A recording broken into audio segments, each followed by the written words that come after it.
Olá, seja muito bem-vindo a mais uma aula de Geografia, cujo tema hoje é Estruturas Geológicas e Relevo do Brasil. Essa aula encerra um ciclo de aulas dedicadas ao entendimento do interior da Terra e das forças que atuam em seu interior, e que, de certa maneira, se expressam na paisagem terrestre por meio das formas de relevo.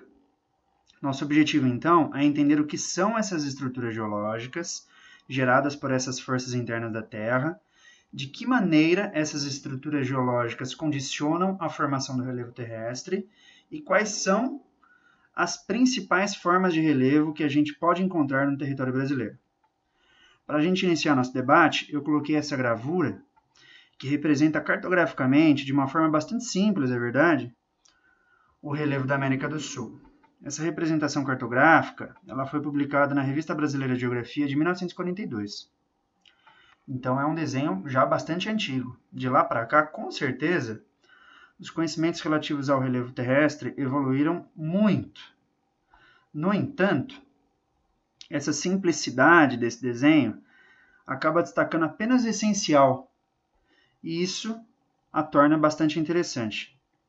Então a gente pode observar que a oeste do continente nós temos uma cordilheira de montanhas, ou seja, um relevo relativamente jovem, composto por formas de relevo com altimetrias bem elevadas.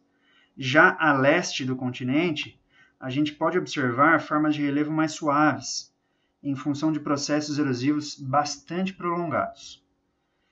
Entre formas de relevo bastante desgastadas a leste e uma cordilheira de montanhas a oeste, a gente tem um corredor de terras baixas, que se estende de norte a sul da América do Sul e composta por planícies e depressões. Quais processos foram responsáveis pela formação dessas formas de relevo? Quais estruturas geológicas seriam responsáveis pela formação de formas de relevo tão diferentes entre si? E quais outras formas de relevo a gente pode encontrar na superfície terrestre? Essas são algumas perguntas que a gente vai tentar responder na aula de hoje.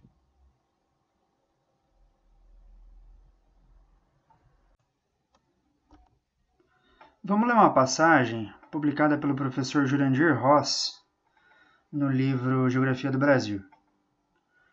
Toda a dinâmica que rege os fenômenos da natureza contidos no estrato geográfico é produto do antagonismo de forças geradas pela energia do Sol, que atua na superfície terrestre, com o auxílio da atmosfera, e a energia do interior da Terra, que age na superfície através da crosta terrestre ou litosfera.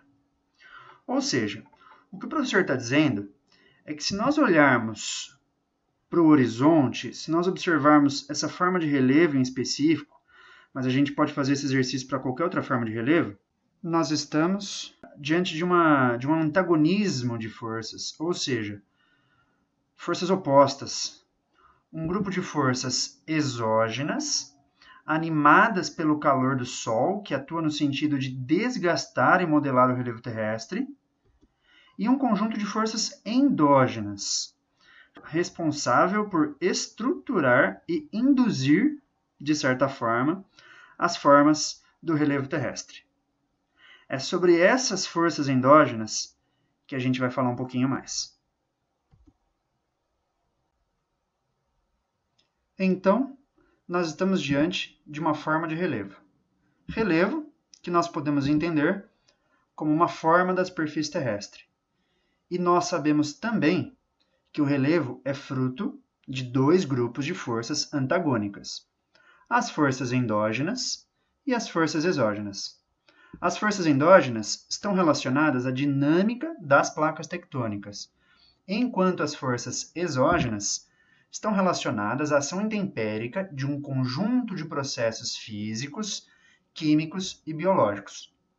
Esses processos eles estão relacionados à dinâmica do clima, a fauna e a flora. São assuntos que a gente vai trabalhar posteriormente em aulas futuras.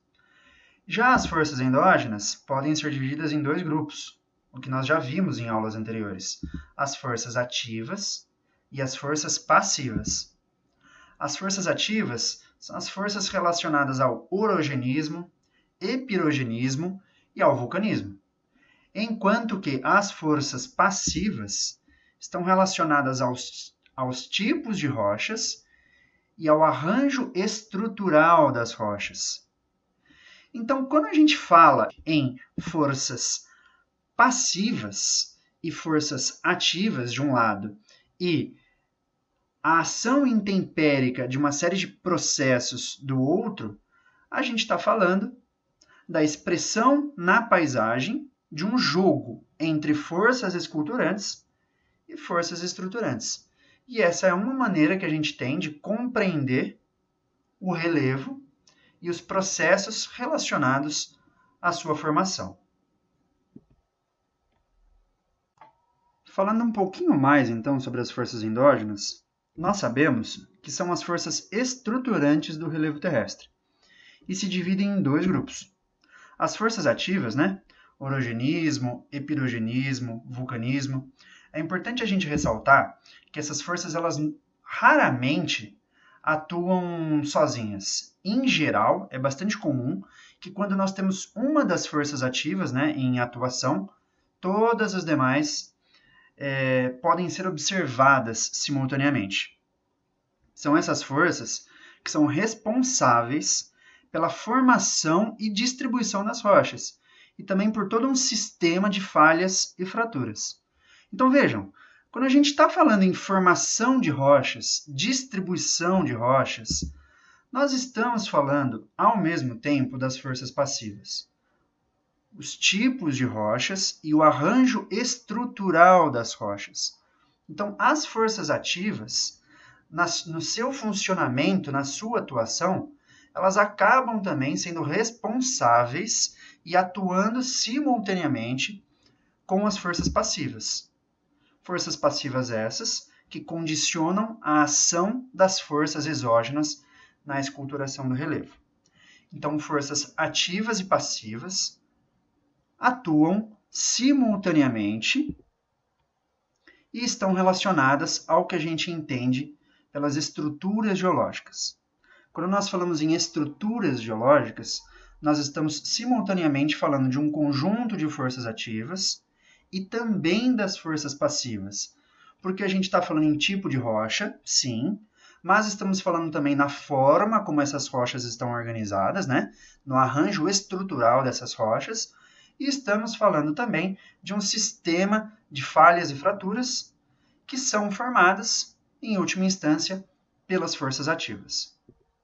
Então, vamos falar um pouco mais especificamente agora das estruturas geológicas, que podem ser entendidas como o estado estático das rochas, a disposição arquitetural do subsolo, a maneira como as rochas são observadas ao longo de um perfil geológico. Então, calma, vamos lá, aos poucos. Quando você olha um relevo e corta esse relevo, como se você estivesse tirando uma fatia de bolo, e olha para o recheio desse relevo, nós estamos diante de um perfil geológico. Então, a gente pode observar as rochas que compõem o interior do subsolo, abaixo da superfície, e a maneira como essas rochas estão organizadas. O tipo de rocha presente ali, ou as rochas presentes ali, e a maneira como elas estão organizadas, vai se refletir em diferentes formas de relevo, certo? Se a gente olha de uma maneira bastante genérica para a realidade, numa escala de abrangência bastante ampla, como, por exemplo, toda a América do Sul, ou a gente olha um mapa mundi, um mapa global do mundo inteiro, a gente vai conseguir identificar 3 estruturas geológicas diferentes. Os escudos cristalinos, as bacias sedimentares e os dobramentos modernos. São 3, tá? A gente consegue identificar outras estruturas geológicas na litosfera terrestre? Conseguimos, em outro nível de detalhamento, em outra escala de análise. Se nós fizermos análises, estudos em escala local ou regional, é provável que a gente consiga identificar outras estruturas geológicas. Agora, nesse nível de abrangência, um continente inteiro, a América do Sul inteira, a gente, em geral, vai conseguir identificar essas 3 estruturas geológicas que nós vamos ver em mais profundidade a partir de agora, tá? Os escudos cristalinos, eles também podem ser chamados de maciços antigos. E a gente vai ver que os escudos cristalinos, eles podem ser subdivididos em 2 estruturas diferentes, que são os crátons ou os chamados dobramentos antigos, também chamados de cadeias orogênicas. Porém, cadeias orogênicas antigas, especificamente. Já os dobramentos modernos, eles também podem ser chamados de cadeias orogênicas, só que são cadeias orogênicas modernas, certo? Então tá bom. O que diferencia um dobramento antigo de um dobramento moderno é o período em que ele foi formado. Se foi formado há muito tempo atrás, há mais de 65 milhões de anos, provavelmente a gente vai chamar isso de dobramento antigo. Se ele foi formado ao longo do Cenozoico, nos últimos 65 milhões de anos, a gente pode chamá-lo de dobramento moderno. Então aqui nós temos um mapa, um mapa com as principais, as 3 estruturas geológicas que a gente consegue identificar da América do Sul. E se vocês estão lembrados daquele primeiro mapa que eu mostrei no primeiro slide, no slide de capa, há uma semelhança, Só que lá a gente viu formas de relevo, aqui a gente está vendo estruturas geológicas. Então a gente consegue ver as 3 estruturas geológicas. Em verde, a oeste, ali ao longo do Chile, que vai até o norte da América do Sul, nós temos o que a gente chama de cadeia andina, os dobramentos modernos.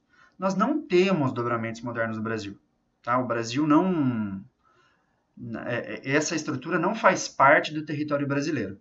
No entanto, o Brasil contempla as outras 2 estruturas geológicas, que é esse roxo, esse roxinho aí, que são os escudos cristalinos, tá? E aqui ele não diferencia o que é cráton e o que é dobramento antigo. E essa área mais creme, é o que a gente chama de bacia sedimentar, tá?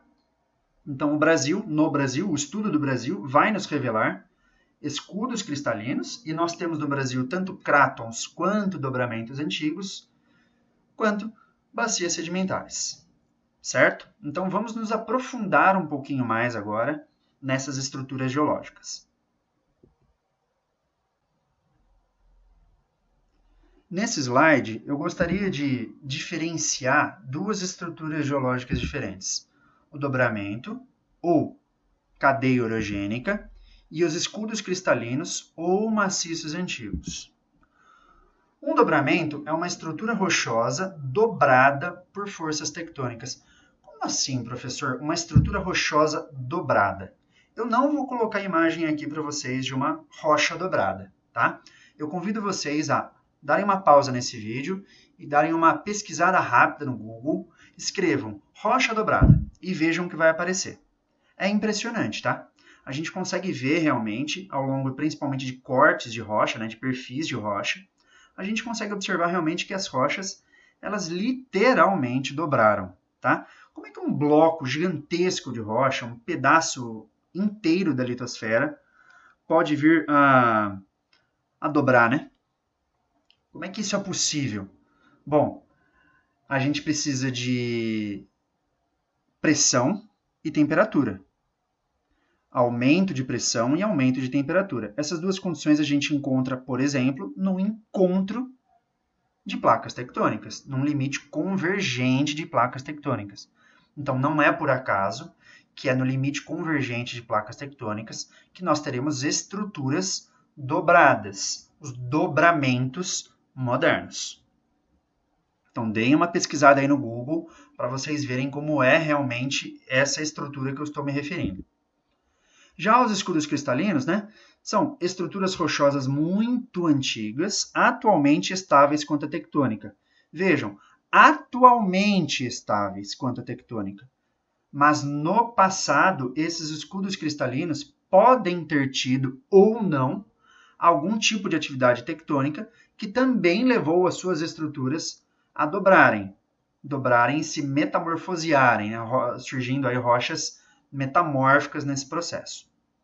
Então, se um dobramento, né? Se uma estrutura rochosa possui dobras recentes, mais ou menos aí do Cenozoico, a gente vai chamar isso de dobramento moderno.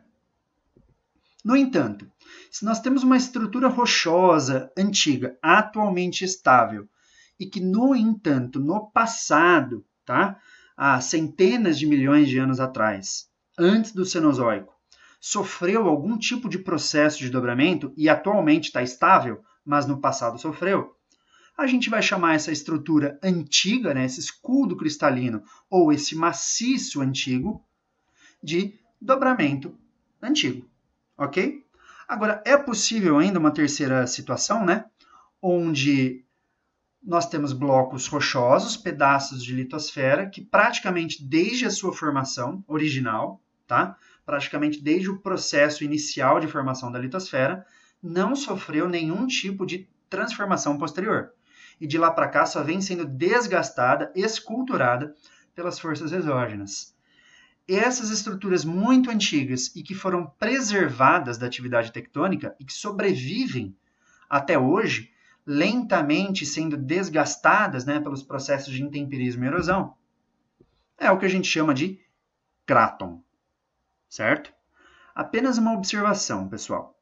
É comum, quando vocês pesquisarem esse assunto em outras videoaulas, quando vocês pesquisarem isso no Google, muitas vezes, colocar a palavra maciço antigo como sinônimo de dobramento antigo, tá? É relativamente comum encontrar maciço antigo como sinônimo de dobramento antigo. Porém, nas fontes que eu pesquisei, nas principais fontes que eu pesquisei, tá? E eu vou deixar aqui no link vou deixar aqui na descrição do vídeo os principais autores que eu consultei.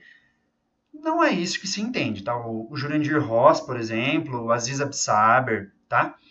E outros não deixam explicitamente claro, na verdade não há indícios, né, claros de que se entende maciço antigo como sinônimo de dobramento antigo.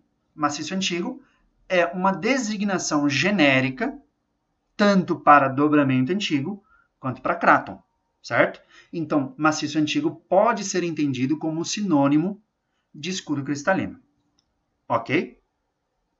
Então, aqui nós temos um mapa de uma formação, né, de uma organização das placas tectônicas antigas, tá? Do Proterozoico, do Neoproterozoico, ou seja, há mais ou menos 560 milhões de anos atrás. Não confundam isso daqui com a Pangeia, tá, pessoal? Essa configuração continental litosférica, ela é anterior à Pangeia, tá? Então esses continentes todos, eles ainda iam se fragmentar novamente, se reajuntar novamente para formar a Pangeia. E depois a Pangeia ia se fragmentar novamente, né? Para a formação dos continentes tal como a gente conhece hoje. Mas há mais ou menos 500 milhões de anos atrás, nós temos aí em amarelo mais claro, né? Alguns blocos litosféricos enormes que de lá para cá não sofreram nenhum tipo de dobramento, tá? É o caso do cráton amazônico, do cráton oeste africano, do cráton do Rio da Prata, do cráton do Congo / São Francisco, do Kalahari e do Arábico Núbio. São grandes blocos rochosos, tá? Que pelo menos há 500 milhões de anos atrás em diante, até os dias de hoje, não sofreram nenhum tipo de transformação. Tá? E nós veremos, na verdade, que esses crátons são bem mais antigos. As rochas que são encontradas aí datam de 1,5 bilhão, 2 bilhões, até 3 bilhões de anos atrás. Ou seja, são rochas formadas há 3 bilhões de anos atrás e que de lá para cá não sofreram nenhum tipo de processo de dobramento. Isso é o que a gente chama de cráton. Isto posto, vamos falar especificamente das estruturas geológicas encontradas no Brasil. Por que eu me refiro a essas estruturas geológicas como macroestruturas? Porque, como eu já disse, nós não estamos trabalhando com um nível de análise regional ou local. A gente está trabalhando com um nível de grande generalização, ainda mais se referindo ao Brasil, que é um país de dimensões continentais. Então a gente vai observar agora, vamos olhar, né, vamos entender um pouco melhor as macroestruturas geológicas que compõem o território brasileiro. E são duas: as bacias sedimentares e os escudos cristalinos. Bom, nesse mapa, a gente pode observar que as bacias sedimentares são identificadas como coberturas fanerozoicas. Temos duas informações aí. Por que cobertura? Porque esses sedimentos eles se acumulam sobre um grupo de rochas, uma estrutura que já existia anteriormente. Então é uma cobertura, de fato, sedimentar. E por que fanerozoica? Porque esses sedimentos eles se acumularam ao longo do éon fanerozoico, ou seja, mais ou menos nos últimos 540 milhões de anos. Lembrando que o éon fanerozoico se divide em 3 eras: a paleozoica, que é a mais antiga, a mesozoica, que está no meio, e a cenozoica, que é a mais recente e onde a gente se encontra nesse momento, na atualidade. Já os escudos cristalinos, eles são pré-cambrianos, ou seja, eles são anteriores ao Fanerozoico. Essas estruturas têm mais de 540 milhões de anos necessariamente.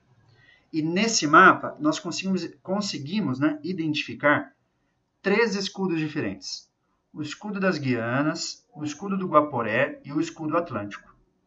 Aqui também, nesse momento, é importante dizer que, a depender do autor, esses nomes mudam um pouco, tá? Então, se vocês observarem os textos do Jurandir Ross, os estudos relacionados a esse assunto publicados pelo professor Jurandir Ross, essas denominações podem mudar um pouco, certo? Mas estamos nos referindo às mesmas estruturas. Mas eu acho relevante ainda aproveitar o momento para a gente diferenciar um pouquinho melhor, identificar um pouquinho melhor as estruturas que nós estamos observando, tá? Então, as bacias sedimentares, de fato, são essa área aí que a gente observa em amarelo, incluindo, parte aí da plataforma continental do litoral brasileiro, que pode ser entendida como uma extensão continental, tá? E que também tem aí a presença de formações sedimentares. Quanto aos escudos, como eu disse, a gente pode diferenciar, a gente pode observar diferenças estruturais em relação aos escudos. Então, a gente pode identificar os crátons e os dobramentos antigos. Tá? Os crátons são essas áreas em cinza, E aí a gente pode identificar o cráton do São Luís, o cráton amazônico e o São Francisco, tá? O São Franciscano, tá? Esses crátons são justamente essas regiões onde as rochas estão resistindo há centenas de milhões de anos e não apresentaram desde então transformações aí em termos de dobramento. Agora, essa área em laranja, que são os dobramentos antigos, se nós observarmos a litologia dessas estruturas, a gente vai encontrar estruturas dobradas, ou seja, são rochas que em algum momento sofreram algum tipo de dobra, tá? Quando eu digo algum momento, não é nos últimos 65 milhões de anos, é há mais tempo do que isso, tudo bem? É num passado aí, é um pouco mais remoto, mas sofreram dobramentos, certo? E hoje compõem aí, alguns dobramentos que a gente também pode nomeá-los, o do Tocantins, aí mais no centro do Brasil, o da Mantiqueira, que é mais esse litoral sul-sudeste aqui do Brasil, e o dobramento antigo ali da Borborema, tá? Que é a região ali nordeste do Brasil. Ok? Pergunta que nós podemos nos fazer: como essas grandes e antigas estruturas geológicas brasileiras se expressam na paisagem. Vejam, isso daqui que nós estamos estudando, vendo nesse mapa, não são propriamente as formas de relevo. Então, a pergunta que a gente pode se fazer é: como essas estruturas geológicas se expressam na paisagem? Se expressam na forma de relevo, em suas formas de relevo. Como as macroestruturas geológicas do Brasil se expressam em macroformas de relevo. Como essas estruturas podem ser enxergadas no relevo brasileiro. Para a gente responder a essa pergunta, para a gente fazer esse caminho, né, sair das estruturas e chegar de fato às paisagens que a gente observa na superfície terrestre, especificamente no território brasileiro, a gente tem que considerar algumas coisas. Tá? Em primeiro lugar, a escala de abrangência que nós estamos trabalhando. São estruturas muito amplas espacialmente. Os dobramentos antigos, por exemplo, a gente vê unidades aí que saem do sul do Brasil e praticamente chegam ao norte do Brasil. São milhares de quilômetros de extensão de blocos rochosos, tá? Então, que provavelmente são complexos, certo? E que estão submetidos também a condições ambientais muito diferentes, embora formem uma unidade. E são também muitos milhões de anos de formação, tá? Então, muitos processos, muitos fenômenos ocorreram ao longo desse tempo e que, de fato, gera uma certa dificuldade mesmo para a gente conseguir compreender essas estruturas em toda a sua complexidade. Não é por acaso que nós temos aí já muitas décadas de estudo relacionadas a isso, tá? E ainda hoje temos espaço para estudos ainda originais, estudos reveladores das estruturas geológicas que a gente encontra no Brasil. Essas estruturas, como eu já disse, né, elas são de alta complexidade, tá? Então são litologias, arranjos, falhas muito complexos e que exigem, né, para o pesquisador profissional, para a pessoa que se dedica a estudar isso, exige muito tempo de preparo, de fato, né, para a gente conseguir compreender essas estruturas em sua complexidade. E por fim, a gente tem que entender que, em função dessa escala que nós estamos trabalhando, em função da escala dessas estruturas, enormes espacialmente falando, elas estão submetidas a uma elevada diversidade climática. E quando eu falo diversidade climática, são climas presentes e pretéritos. Nós estamos submetidos hoje, essas estruturas estão submetidas hoje a um regime climático que, com certeza, mudou muito nos últimos milhões de anos, tá? Mesmo nos últimos milhões, né, de anos para cá, ao longo do Cenozoico, quanto regimes climáticos até anteriores a isso. Então, essas estruturas, elas foram submetidas a mudanças climáticas que foram se alternando umas às outras.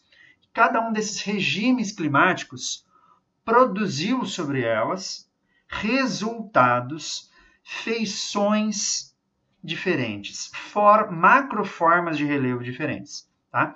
Então, muitas vezes a gente olha para uma forma de relevo e se questiona como ela foi produzida, e aí a gente vê uma mesma estrutura geológica em uma parte do Brasil e em outra parte do Brasil, apresentando eventualmente formas de relevo diferentes. Sim, porque elas passaram por processos de esculturação presentes e passados diferentes também, tá?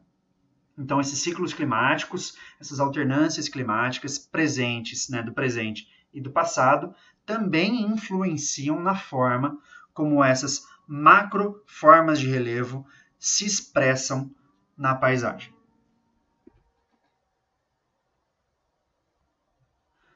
As macroformas de relevo no Brasil podem ser classificadas de diferentes maneiras. Porém, todas elas trabalham com um nível de classificação abrangente e generalista, conforme a gente já disse, em função aí da dimensão territorial do Brasil. Se nós fizermos análises em escala regional ou local, outras formas de relevo podem ser identificadas. Aqui, nesse momento, nós vamos trabalhar com a proposta de classificação de relevo do professor Jurandir Ross, publicada em 1985. Tá?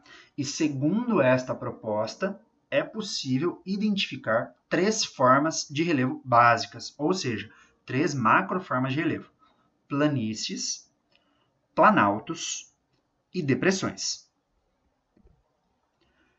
As montanhas não são encontradas no Brasil. Não existem montanhas no Brasil. Isso porque não há dobramentos modernos no Brasil. Então, a estrutura geológica que formaria na paisagem uma forma de relevo chamada montanha está ausente no Brasil. Então, nós não temos montanhas no Brasil. No entanto, as outras 2 macroestruturas geológicas, as bacias sedimentares e os escudos cristalinos, estão presentes. E sobre eles, a gente pode observar na paisagem planícies, planaltos e depressões. Esse mapa, com as macroformas de relevo no Brasil, merece ser comparado com o mapa que nós já vimos, com as macroestruturas geológicas também no Brasil. E se a gente compara os 2 mapas com calma, né, sugiro até que vocês deem uma pausa, né, nesse vídeo para comparar os 2 mapas com um pouco mais de calma e tranquilidade. Se a gente faz esse estudo comparativo, a gente começa a entender um pouco melhor como são formadas as formas de relevo no Brasil. Os planaltos, que nesse mapa estão em laranja, né, eles podem ser formados em bacias sedimentares. Eu destaquei aí no mapa em vermelho, né, os planaltos em bacias sedimentares. Na paisagem, esses planaltos eles vão adquirir um aspecto de chapada. Então, quando a gente visita esses lugares, né, esses lugares vão ter uma forma de relevo que a gente chama de chapada. Logo, nós veremos umas fotos para ilustrar isso um pouco melhor. Mas nós também temos planaltos em escudos cristalinos. E como nós vimos, esses escudos cristalinos podem ser compostos por crátons ou dobramentos antigos. Os crátons, se a gente observar aqui no mapa de estrutura geológica, eles, em sua maioria, em sua maior parte, eles estruturam, de fato, depressões, tá? Mas alguns crátons produzem, sim, planaltos, tá? Esses planaltos, eles na paisagem adquirem um aspecto de serra, tá? Então, algumas serras que nós temos no Brasil, nesse mapa de macroformas de relevo, são identificados também como planaltos. Já os planaltos formados em dobramentos antigos, esses, em geral, vão ter na paisagem também um aspecto de serra. Então, professor, chapadas, serras são planaltos? Sim, são planaltos. A ideia é justamente essa. As depressões, por sua vez, a gente observando esse mapa com calma, a gente observa que elas se formam tanto em bacias sedimentares quanto em escudos cristalinos. Farei algumas observações, né, a mais sobre as depressões no próximo slide. E as planícies, por fim, as planícies elas só se formam em bacias sedimentares, tá? E elas têm um aspecto de planície mesmo, né? Quando você olha uma planície, o nome que você dá para ela, de fato, é planície. São relevos realmente bem baixos, tá? Em geral, não ultrapassam os 100 metros de altitude em relação ao nível do mar, tá? E nós temos algumas planícies bastante importantes no Brasil, que em área, no entanto, não ocupam tanto do território brasileiro, não são tão expressivas do ponto de vista de área ocupada. Ok? Então vamos falar um pouquinho mais sobre as depressões. Primeira coisa, as depressões, elas são uma macroforma, um tipo de macroforma, né, ausente em classificações de relevo anteriores. Como assim classificações de relevo anteriores? Essa classificação que a gente está observando, que a gente está conversando agora, ela é a proposta pelo professor Jurandir Ross, Porém, antes dela, outras existiram, e inclusive a gente vai falar um pouquinho sobre elas nos próximos slides, tá? Agora, as depressões propriamente, que surgiram, né, com a classificação aí do professor Jurandir Ross, o que a gente observa é que elas se estendem por mais de uma estrutura geológica. As estruturas geológicas, nesse caso das depressões, elas não são tão decisivas assim para a formação de depressões, tá? O que a gente observa é que para se formar uma depressão, há aí um peso maior, né? Há uma relevância maior do caráter escultural, tá? Dos processos esculturais realizados pelas forças exógenas que atuam sobre a litosfera terrestre. Sobretudo a atuação do clima, né? Então, o clima ele tem um papel muito importante, tá? Na esculturação de depressões, e as depressões acabam se estendendo por mais de uma estrutura geológica, tá? E nesse sentido, é importante também a gente não confundir, tá? Bacia sedimentar com depressão. A gente pode dizer que a bacia sedimentar é uma depressão, tá? Mas é uma depressão onde prevalece ali um processo de sedimentação. Ela é cheia, ela está enchida, né, entulhada de sedimentos e ocorre ali um processo de sedimentação. Numa depressão, né, depressão é uma área simplesmente com altimetria mais baixa do que o entorno. É essa a definição de depressão, tá? Agora, em depressões prevalece o processo erosivo, tá? Então, não ocorre propriamente um acúmulo de sedimentos, mas ocorre uma perda de sedimentos. E esse processo erosivo, que define, né, que forma gradativamente as depressões, forma depressões em extensão, com origens e formas muito variadas, tá? Se nós fôssemos nos aprofundar um pouco nesse assunto, nós veríamos que existem diferentes tipos de depressão, como a depressão periférica aqui de São Paulo, né, o número 21 aqui no nosso mapa, né? E a gente poderia falar um pouquinho do processo de formação dessa depressão, que é um pouco diferente do processo de formação de outras depressões que a gente tem no território nacional. Ok? Então, a gente pode afirmar que o território nacional, o território brasileiro, é composto por formas. Formas de relevo, né? Modeladas em estruturas antigas, ou seja, rochas e estruturas que datam do pré-cambriano, né? O Brasil é muito rico em estruturas geológicas realmente bastante antigas, com mais de 540 milhões de anos, né?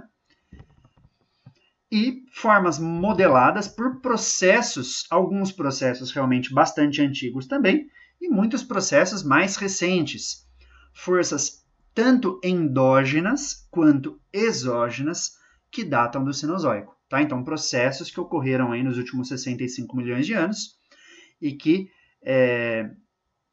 sobre essas estruturas antigas, modelaram formas de relevo que a gente pode observar na paisagem nos dias de hoje. Que formas são essas? Vamos ver alguns exemplos. Um exemplo, né, de planície, a planície aluvial do Pantanal, uma das maiores planícies do mundo. A depressão sertaneja do São Francisco, tá? No interior do Nordeste. Notem como é uma região também bastante plana, tá? E se você estiver ali nessa localidade, é difícil mesmo de, a olho nu, assim, sem algum conhecimento prévio, identificar que isso é uma depressão e não propriamente uma planície, tá? Mas, de fato, a gente observa relevos mais altos no entorno que configuram essa região como uma região de depressão. Serras, né? Serras aqui da região sudeste do Brasil, o que levou o Aziz, né, o professor Aziz Absaber, posteriormente a chamar essa região de mares de morros, numa classificação de relevo dele que ele propôs posteriormente, né, nos anos 70.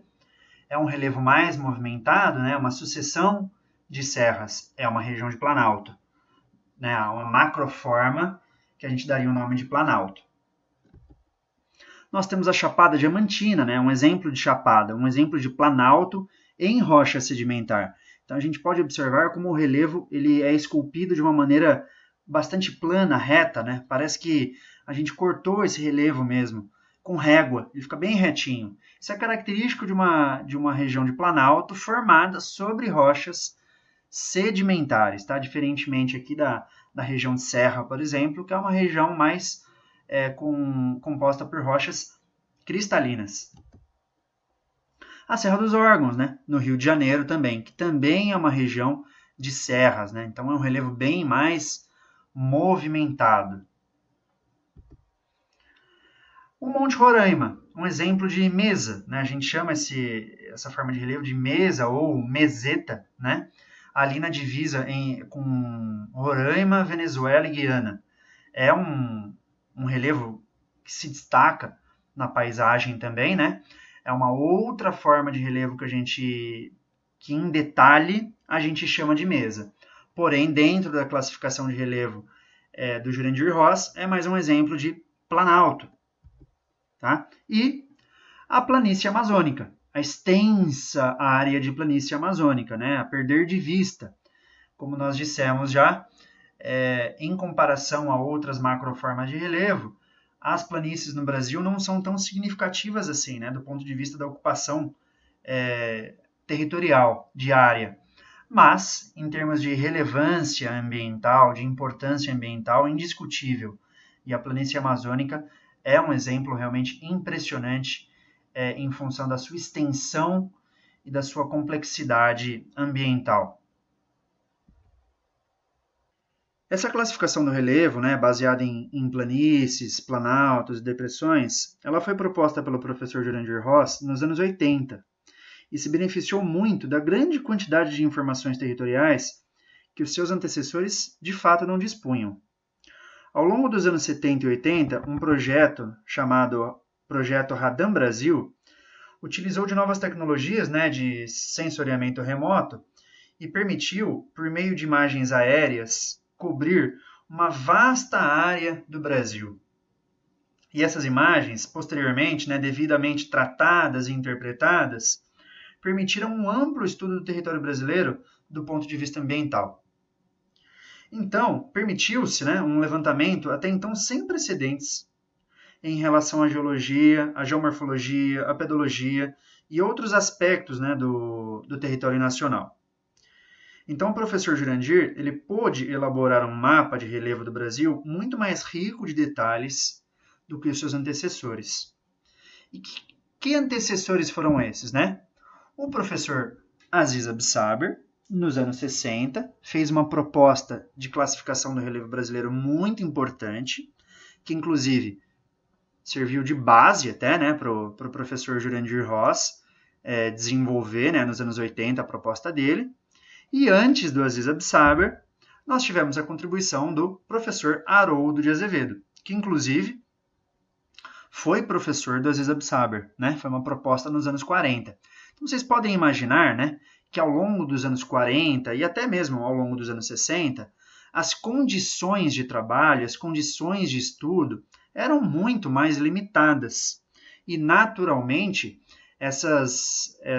uma análise do território nacional em sua amplitude completa, né, abrangendo todo o território nacional, era um trabalho realmente monstruoso, monumental, e que, no entanto, esses pesquisadores conseguiram, dentro aí do seu contexto de época, realizar com muita qualidade. Então, a gente vai ver muito rapidamente as propostas do professor Haroldo de Azevedo e do Aziz Absaber. Eu gostaria até de fazer uma observação, né, em relação a isso. É um assunto, né, falar dessas propostas, embora muito relevantes, né, eu nem gosto muito de falar isso, porque eu não sei realmente a real necessidade que os alunos de ensino médio têm que aprender isso, têm que ver isso. Eu não sei se é um conteúdo tão relevante.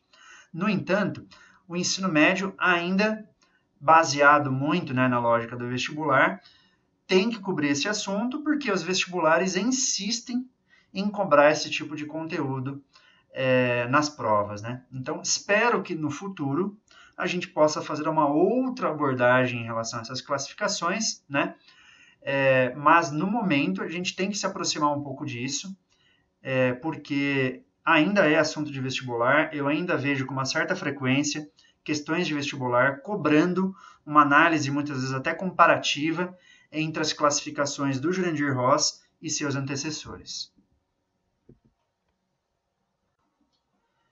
Quando a gente observa as propostas do professor Haroldo de Azevedo e Aziz Absaber, a gente rapidamente percebe, né, que em ambas as classificações está ausente a macroforma que a gente identificou por depressões, né? Como a gente disse, isso foi uma novidade da proposta do professor Jurandir Ross, tá? Mas a gente percebe também que essas duas classificações, aparentemente, são bastante semelhantes entre si, né? A gente tem que tomar um certo cuidado com relação a isso, tá? Porque entre a proposta do professor Haroldo e a proposta do professor Aziz, a gente tem um avanço conceitual aí muito importante, tá?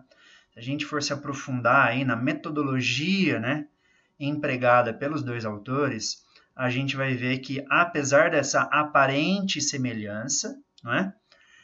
A metodologia utilizada pelos dois evoluiu bastante, em função do avanço mesmo dos conhecimentos de geomorfologia que a gente começa a observar no Brasil nessa época, né? Anos 50, 60, 70, a geomorfologia floresce muito no Brasil, até chegar, né, na proposta do professor Jurandir Ross, tá? Então vamos ver em detalhe um pouquinho mais, né, sobre cada uma dessas duas propostas. Eu acabei optando por pegar os mapas originais mesmo, né? Eu abri os arquivos, né? Os artigos publicados pelos dois professores e eu acabei reproduzindo aqui o mapa tal como eles publicaram na época, porque se vocês pesquisarem esses assuntos na internet, vocês vão encontrar vários mapas, né? Mais modernos, mais coloridos, digamos assim, mais claros também quanto à identificação, né, das estruturas, das formas de relevo, né? Porém, vocês vão perceber também uma certa imprecisão, tá? Entre os mapas. A verdade é essa, tem muito mapa mal feito na internet.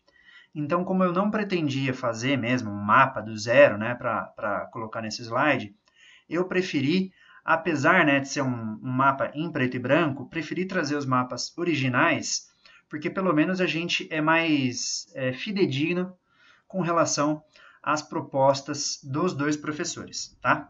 Então, logo no começo do artigo do Haroldo de Azevedo, né, ele diz: se atentarmos para a modéstia das altitudes das terras brasileiras e se admitirmos que não possuímos nenhuma verdadeira grande montanha, poderemos aceitar a existência de 3 bem marcadas unidades topográficas em nosso país. E aí ele vai descrever cada uma dessas unidades de maneira bastante breve, tá? Então, ele identifica uma grande unidade, que é a unidade do Planalto brasileira, tá? Subdividida em outros 3 compartimentos, o Planalto Atlântico, o Planalto Central e o Planalto Meridional. Ele identifica mais a norte o Planalto das Guianas, né? Inclusive ele diz: seu estudo, abre aspas, oferece muitas dificuldades, por nos faltarem dados geomorfológicos sobre toda a sua extensão.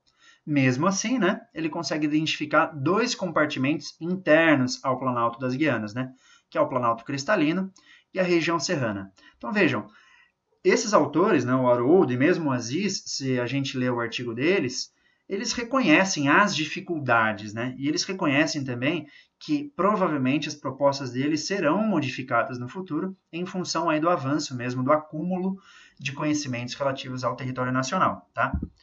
E o professor Haroldo ainda identifica as planícies, né? Que na época, veja, na classificação dele, eram um pouco mais abrangente, bem mais abrangente, na verdade, do que as planícies no mapa do professor Jurandir, tá? Cerca de 3/8 do território brasileiro, né? E essas planícies podem ser identificadas por planície amazônica, do Alto Paraguai, né, ou Pantanal, e as planícies costeiras.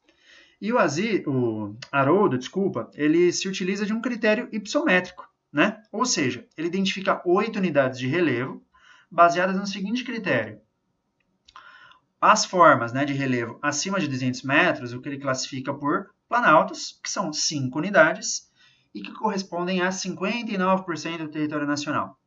E as terras, né, as formas de relevo abaixo de 200 metros, que é o que ele classifica por planície, tá? São 3 unidades, ocupando aí 41% do território nacional. A proposta do professor Aziz Absaber, por sua vez, né, além do critério ipsométrico, considera também elementos da morfoestrutura e da morfoescultura, que são aí elementos, né, que seriam utilizados posteriormente, né, nas propostas subsequentes, principalmente a proposta do professor Jurandir Ross. Segundo esses critérios, né, o Aziz ele identificou 10 unidades de relevo diferentes, tá? Planaltos, onde há um predomínio de processos erosivos, e ele identificou 7 unidades, né, de relevo, correspondendo aí a 75% do território, e as planícies, onde há um predomínio dos processos de sedimentação, tá? Ele identificou 3 unidades, né, correspondendo aí a aproximadamente 25% do território nacional. Eu sugiro que vocês pausem o vídeo e analisem esses dois mapas com calma, comparem de fato esses dois mapas, tá? Com calma, porque provavelmente isso daí pode acabar aparecendo em alguma prova de vestibular, tá?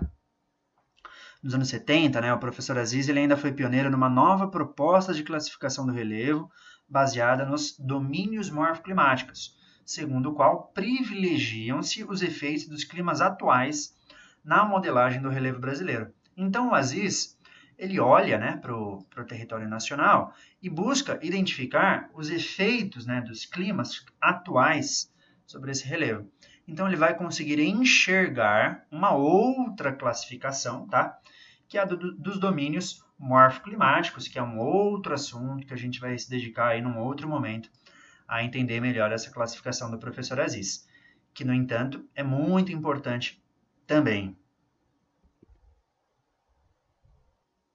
Então, nós retornamos agora, né, à proposta de classificação do relevo do professor Jurandir Ross, que é a proposta que a gente vem trabalhando ao longo dessa aula. Agora, com legenda, a gente consegue observar esse mapa, né, em detalhe.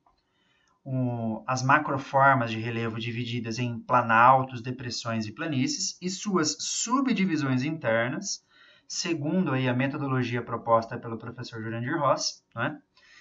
E eu sugeriria que vocês pausassem essa aula agora nesse ponto do vídeo, estudassem esse mapa com calma, tá? Observasse de fato a localização das principais formas de relevo, né?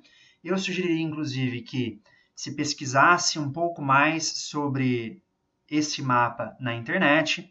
Uma coisa que pode ser feita é uma pesquisa no Google Maps, né? Então, vocês podem abrir o Google Maps e olhar um pouco mais em detalhe outras informações sobre cada uma dessas unidades de relevo, né? As principais cidades, principais atividades econômicas, né? É um trabalho bastante relevante de ser feito. Então, eu vou mudar de slide novamente, tá? Mas eu recomendo que vocês percam um pouco mais de tempo, de fato, nesse mapa, pois ele é o que a gente tem de mais contemporâneo, né? De mais importante no estudo das formas de relevo do Brasil. Já caminhando para o fim dessa aula, eu achei interessante trazer um exemplo de questão, né, de como isso aparece no vestibular, tá? Então, essa é uma questão relativamente recente de vestibular e ela está diretamente relacionada ao mapa de relevo do professor Jurandir Ross. O corte topográfico e geológico mostrado a seguir representa, grosso modo, um perfil feito por um pesquisador que se deslocou da área costeira para o interior do Brasil, objetivando realizar um estudo integrado do meio ambiente de uma região do país. Nesse corte estão indicados pelos números 1 e 2 importantes compartimentos regionais de relevo. E aí nós temos, né, um perfil geológico, né, de uma região do Brasil, tá? Considerando-se as informações contidas no gráfico, é correto afirmar que esses compartimentos são, respectivamente, e isso é tudo que a questão dá, certo? Por trás dessa questão, nós temos um mapa de relevo do Jurandir Ross, tá? O mapa não estará presente na questão. Há questões em que o mapa estará presente, mas há muitas questões, há muitos exemplos de questões, né, em que o mapa não estará presente. E você tem que mais ou menos, tá, ter em mente a localização das unidades de relevo no Brasil para conseguir realizar essa questão, embora a análise das alternativas, né, a leitura atenta desse perfil geológico já permite aí a gente eliminar pelo menos 3 alternativas, tá? Agora, se você estudou o mapa do professor Jurandir e está por dentro desse assunto, né, você consegue identificar que esse perfil geológico é ali da região nordeste do país, tá? E aí fica fácil identificar qual é a alternativa correta. Qual é a alternativa correta? Você saberia me dizer? Deixa a sua resposta aí nos comentários, tá? Vamos conversar sobre essa questão e sobre outras questões também. É muito importante que vocês exercitem esse conhecimento, né? Que ele é complexo, tá? Então, se a gente não fizer alguns exercícios, não refletir a respeito, realmente, tudo isso que a gente viu acaba se perdendo um pouco no meio das informações. Ok? Para concluir, eu trouxe um quadro sintético que mostra algumas informações, né, complementa algumas informações vistas ao longo dessa aula. Então, nós vimos que a gente pode identificar 3 estruturas geológicas, né, na superfície terrestre. Os escudos cristalinos, as bacias sedimentares e os dobramentos modernos. Os escudos cristalinos, por sua vez, podem ser subdivididos em 2, os crátons e os sistemas orogênicos, a depender, né, se a estrutura sofreu algum tipo de dobramento no passado ou não.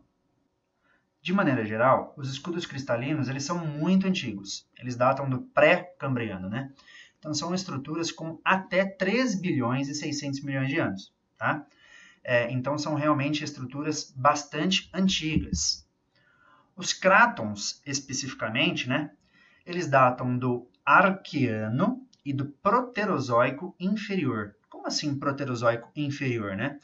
É um Proterozoico na sua parte mais antiga, tá? O cráton do São Francisco, no Brasil, ele é um pouco mais antigo do que o cráton amazônico, tá? Esse um pouco mais antigo aí, na casa de 1 bilhão de anos mais antigo, tá? Então, são as estruturas mais antigas que a gente tem no Brasil e algumas das estruturas mais antigas que a gente tem no mundo.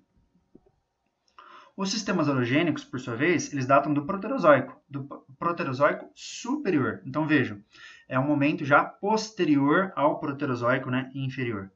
E são estruturas que têm idade aí entre 1 bilhão e 542 milhões de anos. São estruturas também extremamente antigas, né, mas menos antigas do que os crátons. As bacias sedimentares, por sua vez, são do éon fanerozoico, tá? É esse período aí que se estende dos últimos 542 milhões de anos até hoje. E os dobramentos modernos, né, dentro desta era, né, que se localiza dentro do éon fanerozoico, que é o Cenozoico, ou seja, os últimos 65 milhões de anos da história geológica da Terra, e que dentro desse contexto, né, de tempo geológico, a gente considera aí um tempo mais recente, ok? Então, os escudos cristalinos, eles estão associados, né, a um relevo de planaltos e depressões. Os crátons, especificamente, né, estão relacionados ao que a gente chama de morros residuais, né, porque são regiões aí que sofreram amplos processos erosivos, mas restaram alguns morros para contar a história, né, que é o que a gente chama de morros residuais, mas principalmente os crátons estão associados às depressões. Os sistemas orogênicos, por sua vez, eles estão associados às serras e também a depressões. As bacias sedimentares, elas se expressam, né, na forma de relevo de chapadas, né, são os planaltos, depressões e também planícies, tá? Enquanto os dobramentos modernos se expressam na paisagem na forma de montanhas. Então, algumas observações, né, que eu não fiz ao longo da aula. Os escudos cristalinos eles são extremamente relevantes, tá? Pois são nessas estruturas que nós encontramos minerais metálicos, como ferro, manganês, cobre, alumínio, ouro, dentre muitos outros, tá? 36% do território nacional é formado por escudos cristalinos, tá? E nós temos dois grandes exemplos aí de regiões que exploram uma grande quantidade de minérios de alto valor, né? E que são muito importantes para a economia do país. Que é o exemplo da Serra dos Carajás, no Pará, né? E o quadrilátero ferrífero, em Minas Gerais. São duas regiões aí com grande vocação para mineração, né? E com grandes quantidades de minerais metálicos, que são realmente muito importantes na pauta de exportação do Brasil. Já as bacias sedimentares, elas são ricas em combustíveis fósseis, tá? Os principais, né? Petróleo, gás natural, carvão mineral e xisto betuminoso. Então, o Estado brasileiro, né, o governo brasileiro, quando ele vai buscar, quando ele vai procurar, né, recursos naturais, ele já sabe de antemão onde ele tem que procurar cada recurso. E é por isso a importância de estudos relacionados às estruturas geológicas e às formas de relevo. Tá? Um pesquisador experiente, só de olhar na paisagem, ele já consegue inferir a princípio, tá? Onde ele vai encontrar, onde ele pode vir a encontrar alguns recursos minerais.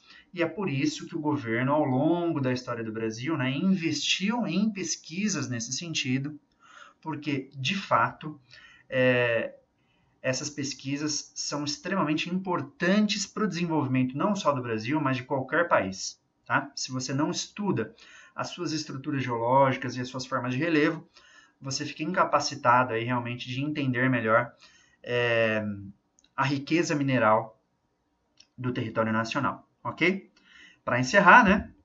Lembrar que não existem montanhas no Brasil, pelo menos não as montanhas jovens, tá? Compostas por dobramentos modernos. As montanhas que existem no Brasil são montanhas envelhecidas já, né? Destruídas por processos erosivos ao longo de bilhões e bilhões de anos, que deixaram esses relevos todos suavizados, né? Mais relevos um pouco com altimetrias bem menores do que nas regiões de dobramentos modernos. Ok? Então é isso. Eu gostaria de agradecer imensamente quem assistiu esse vídeo até o fim. Gostaria de agradecer também particularmente o meu amigo Yuri, sem a ajuda do qual eu não teria conseguido realizar essa aula em todos os seus detalhes, tá? Então, muito obrigado a quem me assistiu, muito obrigado aos meus amigos que me ajudaram e até a próxima aula.